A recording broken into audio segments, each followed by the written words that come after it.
Well, good morning, Saints. It's time for Good News at 9. You know that we are talking through the Gospel of Mark, trying to learn what Jesus will teach us through His Word and by His Spirit. And in Mark chapter 1, we find an incident where Jesus is, you might say, accosted by a leper.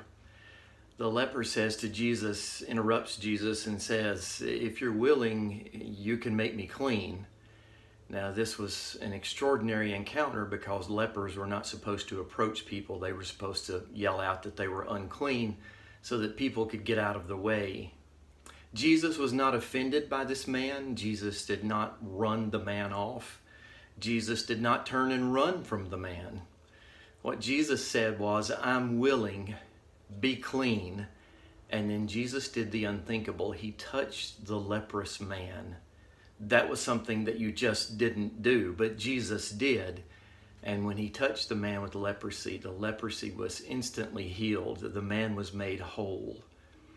Well, as you know, we don't have great incidences of leprosy in the United States anymore. It has been basically eradicated, at least the physical condition. But there is a spiritual condition of leprosy that is rampant in our country.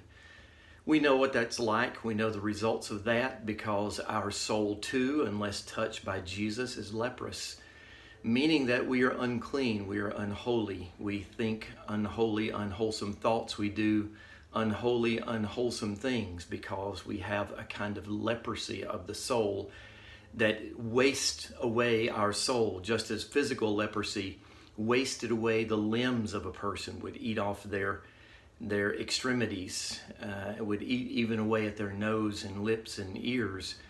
The leprosy of the soul eats away at our soul.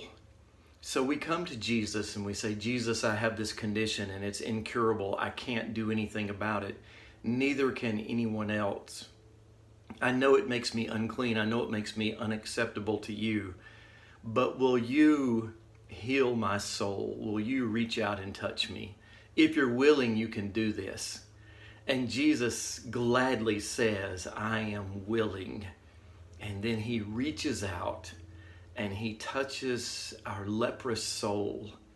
And once Jesus has touched us with his soul healing power, we are made clean. We are whole again.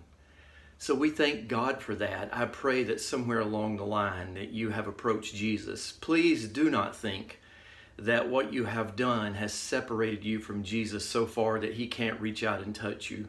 Please do not think that your sins are greater than any others, or that there is some sin that perhaps has crept into your life, or you have allowed to take up residence in your life, and you think, well, Jesus can't do anything about that. Yes, he can. Simply for the asking. So if you've never asked Jesus to reach out and touch your soul, I encourage you to do that. If you have, and Jesus has touched your leprous soul, if Jesus has said to you, "I am willing, be clean," and you have been cleansed, made whiter than snow, then celebrate today. Tell Jesus how much you love him and how thankful you are for his mercy, his grace, and his love. I am so thankful that Jesus has forgiven me, that he has cleansed my leprous soul. I pray you have experienced that. If you haven't, you need to today. You know what I say? Get her done.